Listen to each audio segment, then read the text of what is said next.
नमस्कार हिंदुस्तान। मैं अर्चना आज बहुत इंटरेस्टिंग सी बात लेकर आप सबके सामने आई हूँ। एक छोटा सा प्रसंग है।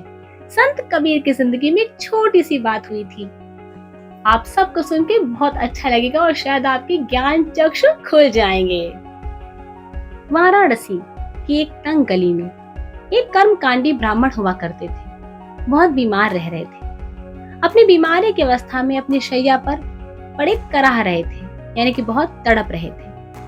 युवक कबीर वहां से होकर गुजरे, गंगा स्नान को जा रहे थे। ब्राह्मण की कराह सुनी तो वह रुक गए और बोले, पंडित जी क्या बात है, आपको क्या कष्ट है, आप इतना कराह क्यों रहे हैं? मेरे योग्य यदि कोई सेवा हो तो मुझे जरूर बताइए। ब्राह्मण बोले, बेटा मेरा अंतिम समय है, मैं अकेला हूँ, मैं कभी भी इस धरती से प्रस्थान कर सकता हूँ। जीवन के अंतिम समय में थोड़ा सा गंगा जल पीना चाहता हूँ।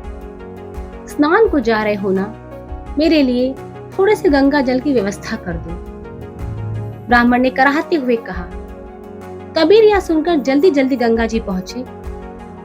स्नान में शीघ्रता की, यानी जल्दी जल्दी स्नान किया और अच्छी तरह से अपने लोटे को धो मांज कर गंगा जल भरकर ब्राह्मण के पास ले आए और बोले, लीजिए पंडित जी, खूब जी भर के गंगा जल पी लीजिए। ब्राह्मण बोले, अरे बेटा तुम गंगा जल लेकर आए, समय पर ले आए हो, इससे मुझे बहुत खुशी है, लेकिन तुम अपने ही लोटे में गंगा जल ले आए। निम्न वर्गीय जुलाहे के लोटे का गंगा जल पीकर मैं अपवित्र हो जाऊंगा, मुझे मुक्ति कैसे मिलेगी बेटा? ब्राह्मण बोले। इस पर कबीर दास जी बोले, माननीय पंडित जी, जब आपको गंगा जल पर इतनी श्रद्धा, इतना विश्वास भी नहीं है कि वह एक लोटे को पवित्र कर सकता है, तो फिर वह गंगा जल आपको मुक्ति कैसे दे पाएगा?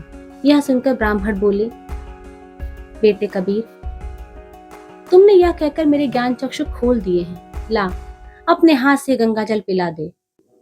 इस प्रकार कबीर के हाथ से गंगा जल पीकर ब्राह्मण ने अपने प्राण त्याग दिए।